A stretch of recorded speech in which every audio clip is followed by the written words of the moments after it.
আসসালামু আলাইকুম। সংবাদে আপনাদের সবাইকে স্বাগত জানাচ্ছি। আমি ফিরোজ তোহা। শুরুতেই আরবে কেবলস সংবাদ শিরোনাম। পুরোদমে ইসরায়েল ইরান হিজবুল্লাহ যুদ্ধ চলছে, জানিয়ে দিব আমাদের হাতে থাকা সর্বশেষ গুরুত্বপূর্ণ আপডেট আন্তর্জাতিক সংবাদ। শুরুতেই জানিয়ে দিব জাবালিয়ায় ইসরায়েলের ৩০ সেনা ও কর্মকর্তা নিহত। অবরুদ্ধ গাজা উপত্যকার উত্তরে শহর জাবালিয়ায় শুরু হওয়া স্থল অভিযানে ইসরায়েলি বাহিনী ৩০ জনেরও বেশি সেনা ও কর্মকর্তা হারিয়েছে। সোমবার ১৮ নভেম্বর ইসরায়েলি সংবাদ মাধ্যম চ্যানেল 12 জানিয়েছে, গত ৫ অক্টোবর শুরু হওয়া এই অভিযানে ফিলিস্তিনি প্রতিরোধ যোদ্ধাদের সঙ্গে সংঘর্ষে ইসরায়েলের এই হতাহতের ঘটনা ঘটেছে। এরপর জানিয়ে দিব ইসরায়েলের প্রেসিডেন্টকে আকাশপথ ব্যবহারে নিষেধাজ্ঞা তুরস্কের। তুরস্কের আকাশসীমা ব্যবহার করে আজারবাইজানের রাজধানী বাকুতে COP29 জলবায়ু সম্মেলনে যোগ দিতে চেয়েছিলেন ইসরায়েলের প্রেসিডেন্ট আইজাক হারজেগ, তবে তার সেই অনুরোধ প্রত্যাখ্যান করেছে তুরস্ক। এদিকে হামাসের কার্যালয় তুরস্কে সরানোর গুঞ্জন, যা বললেন এরদোগান। ফিলিস্তিনের স্বাধীনতাকামী সশস্ত্র গোষ্ঠী হামাস তাদের রাজনৈতিক ব্যুরো কাতার থেকে তুরস্কে সরিয়ে নিয়েছে বলে একটি গুঞ্জন উঠেছে, তবে তুরস্ক সরকার জানিয়েছে এই তথ্য সঠিক নয়। খবর মিডল ইস্টাই। এরপর জানিয়ে দিব মধ্যপ্রাচ্যে যা ঘটেছে তা বলার মতো ভাষা আমার জানা নেই, বললেন বোরেল। ইউরোপীয় ইউনিয়নের ইইউ পররাষ্ট্র নীতি বিষয়ক প্রধান জোসেফ বোরেল গাজার যুদ্ধবন্ধ এবং মধ্যপ্রাচ্য শান্তি প্রতিষ্ঠার জন্য ইসরায়েল ও হামাসের উপর চাপ প্রয়োগের প্রয়োজনীয়তার কথা জোর দিয়ে বলেছেন। এবং সর্বশেষ জানিয়ে দিব ইরানকে শত্রুদের চেয়েও উন্নত শক্তিশালী অস্ত্র সংগ্রহ করতে হবে।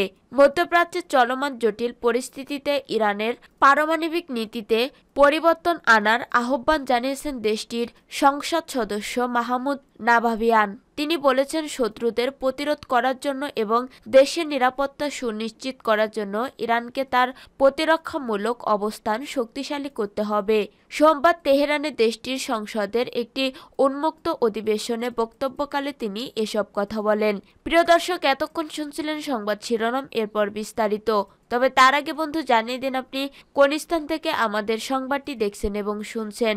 জানিয়ে দিন এই সংবাদ সম্পর্কে আপনার মূল্যবান মতামত। আর বন্ধু, গাজা যুদ্ধে আপনি যদি নিরীহ ফিলিস্তিনিদের ভালোবেসে থাকেন তাহলে কমেন্টে এস লিখে বিশ্ববাসীকে জানিয়ে দিন।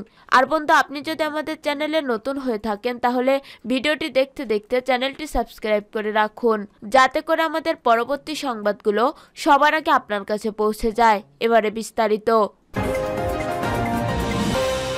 জাবালিয়ায় ইসরায়েলের ৩০ সেনা ও কর্মকর্তা নিহত। অবরুদ্ধ গাজা উপত্যকার উত্তর শহরের জাবালিয়া শুরু হওয়া স্থল অভিযানে ইসরায়েলি বাহিনী ৩০ জনেরও বেশি সেনা ও কর্মকর্তা হারিয়েছে।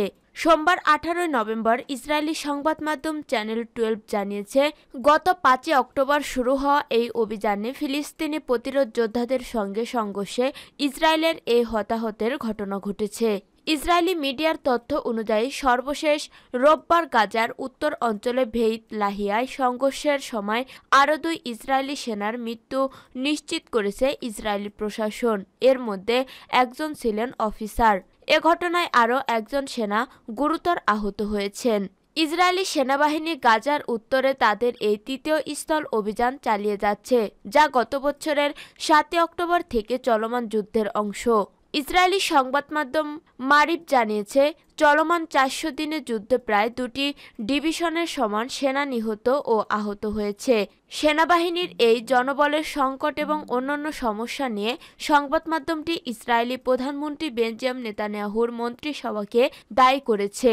গাজার উত্তরে এই দীর্ঘস্থায়ী সংঘর্ষ ইসরায়েলি এবং ফিলিস্তিনি উভয়ের জন্যই মানবিক সংকট এবং প্রাণহানির কারণ হয়ে দাঁড়িয়েছে।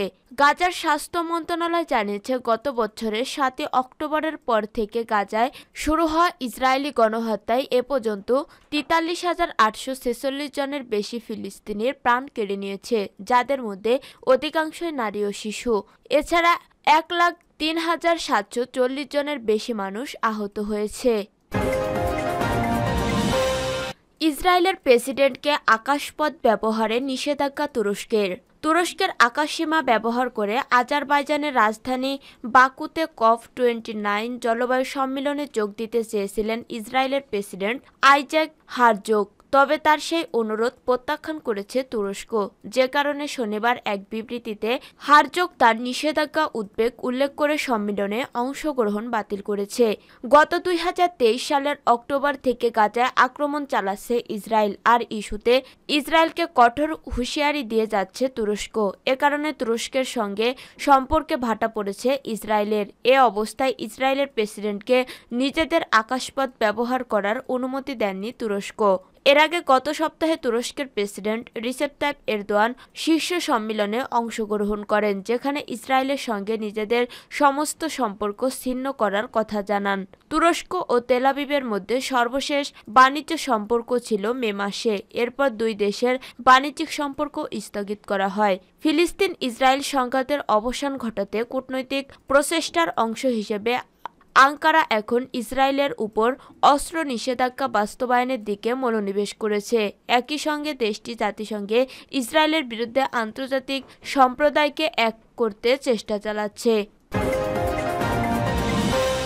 হামাসের কার্যালয় তুরস্কে সরানোর গুঞ্জন, যা বললেন এরদোগান। ফিলিস্তিনের স্বাধীনতাকামী সশস্ত্র গোষ্ঠী হামাস তাদের রাজনৈতিক ব্যুরোর কাতার থেকে তুরস্কে সরিয়ে নিয়েছে বলে একটি গুঞ্জন উঠেছে, তবে তুরস্ক সরকার জানিয়েছে এই তথ্য সঠিক নয়।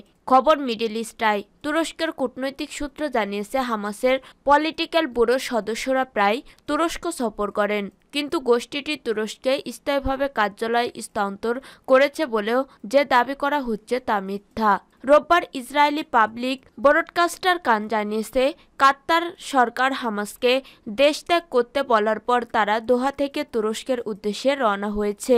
এ ব্যাপারে মার্কিন পররাষ্ট্রমন্ত্রী অ্যান্টনি ব্লিংকেন গত সপ্তাহে বলেছিলেন, যুদ্ধবিরতি ও জিম্মি চুক্তিতে স্বাক্ষর না করায় হামাস সদস্যদের দেশ ছাড়তে বলেছে কাতার। বেশ কয়েকটি সংবাদ মাধ্যমও দাবি করেছে, গাজায় যুদ্ধবিরতি এবং জিম্মি চুক্তির আলোচনায় হামাসের অনীহার কারণে এ পদক্ষেপ নিয়েছে কাতার সরকার। যুদ্ধবিরতিতে রাজি না হয় হামাস নেতাদের দেশ ছাড়তে বলেছে কাতার, তবে দোহায় হামাসের কার্যালয় বন্ধ করতে দিতে বলা হয়নি। বিষয়টি এর আগে চলতি মাসের শুরুতে অস্বীকার করেছে কাতার সরকার। মিডল ইস্ট আইয়ের প্রতিবেদনে বলেছে, ইস্তাম্বুলে কখনো আনুষ্ঠানিকভাবে সদর দপ্তর প্রতিষ্ঠা করেনি হামাস। মধ্যপ্রাচ্যে যা ঘটেছে তা বলার মতো ভাষা আমার জানা নেই, বললেন বোরেল। ইউরোপীয় ইউনিয়নের ইইউ পররাষ্ট্রনীতি বিষয়ক প্রধান জোসেপ বোরেল গাজার যুদ্ধবন্ধ এবং মধ্যপ্রাচ্যের শান্তি প্রতিষ্ঠার জন্য ইসরায়েল ও হামাসের উপর চাপ প্রয়োগের প্রয়োজনীয়তার কথা জোর দিয়ে বলেছেন।